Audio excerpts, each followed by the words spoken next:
নমস্কার বন্ধুরা। দীর্ঘদিন ধরে পার্শ্ব শিক্ষকদের সাম্মানিক বৃদ্ধি নিয়ে সেরকম পজিটিভ কিছু খবর পাচ্ছিলাম না। একটা মাঝে এরকমও মনে হচ্ছিল হয়তো এই 22 তারিখের বাজেটে পার্শ্ব শিক্ষকদের কিছুই হবে না, সেইভাবে বেতন বৃদ্ধি হবে না।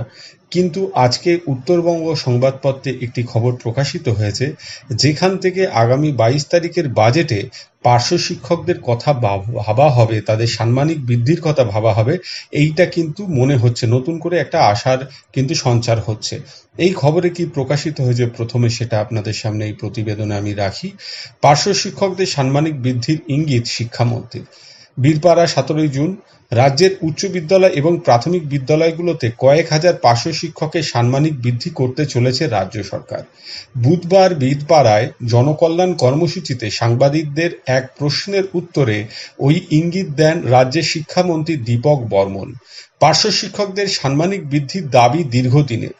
বর্তমানে ইপিএফ বাবদ টাকা কেটে নেওয়ার পর প্রাথমিকের পার্শ্ব শিক্ষকরা 10,398 টাকা এবং উচ্চ প্রাথমিকের পার্শ্ব শিক্ষকরা 13,593 টাকা সাম্মানিক পান। মাদারিহাটের ধুমচি হরিপুর আইটিডিপি প্রাথমিক বিদ্যালয়ের পার্শ্ব শিক্ষক হরেন ভগত বলেন, আমরা বর্ণনাতীত অনটনে ভুগছি, অথচ স্থায়ী পদে কর্মরত শিক্ষকদের মতোই পঠন পাঠন সহ অন্যান্য দায়িত্ব পালন করি আমরা। নতুন সরকারের ভূমিকার দিকে তাকিয়ে রয়েছি। ফালাকাটার রায়চেঙ্গা বিদ্যানিকেতন হাই স্কুলের পার্শ্ব শিক্ষক কানু সাহার কথায়, বাজারে জিনিসপত্রের অগ্নিমূল্য, পরিশ্রমের অনুপাতে আমাদের সাম্মানিক এতদিনে কমপক্ষে 30,000 টাকা হওয়া উচিত ছিল। খয়েরবাড়ি হাই মাদ্রাসার পার্শ্ব শিক্ষক মির্জাফর হোসেনের দাবি, পার্শ্ব শিক্ষকদের সাম্মানিকের টাকার অঙ্ক 40,000 থেকে 50,000 টাকা করা হোক। তার বক্তব্য, এতদিন পার্শ্ব শিক্ষকদের সাম্মানিকের টাকার অঙ্ক বেড়েছে নাম মাত্রই। বর্তমানে মাসান্তে আমাদের উপার্জন দিন মজুরের চেয়েও কম। ভোটের প্রচারে সরকার গড়লে রাজ্যের পার্শ্ব শিক্ষকদের সাম্মানিক বৃদ্ধির কথা বারবার শোনা গিয়েছিল বিজেপি নেতা এবং প্রার্থীদের মুখে।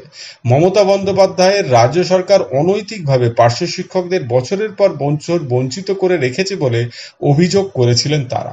শিক্ষামন্ত্রীর বক্তব্য, সব দিক বিবেচনা করে সবার কথা ভেবেই বাজেট তৈরি করা হচ্ছে। অর্থাৎ শিক্ষামন্ত্রী কেবলমাত্র এইটুকুই বলেছেন যে সবার কথা বিবেচনা করা হচ্ছে। যে সংকল্পপত্র ভোটের আগে বিজেপির তরফ থেকে প্রকাশ করা হয়েছিল, সেখানে কিন্তু স্পেসিফিক্যালি পার্শ্ব শিক্ষকদের কথা বলা ছিল যে তাদের জন্য এই সরকার, যদি তারা সরকারে আসেন, কিছু করবেন, তাদের বেতন বৃদ্ধি হবে, তাদের বঞ্চনা দূর হবে, এইরকম একটা আভাস ছিল।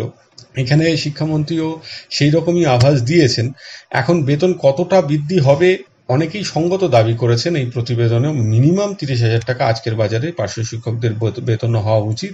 তো প্রাইমারিতে যদি 30,000 হয়, আপার প্রাইমারি 35, এরকম একটা হতে পারে। এখন এইগুলো কোনোটাই ধরা যাবে না যে এই বেতন হবে। বাজেটের জন্য অপেক্ষা করতে হবে, বাজেটের দিনই জানা যাবে ঠিক কতটা বেতন বৃদ্ধি হলো।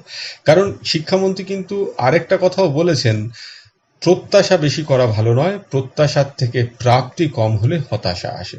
অর্থাৎ আমরা যদি এখন ধরে নিই পার্শ্ব শিক্ষকদের 40,000 বা 50,000 বেতন হবে, 13,000 টাকা থেকে এতটা বাড়বে, এইটা বাস্তবিকভাবে ঘটলে খুবই ভালো। কিন্তু ঘটবে এই এতটা পর্যন্ত আশা না করে নেওয়াই ভালো।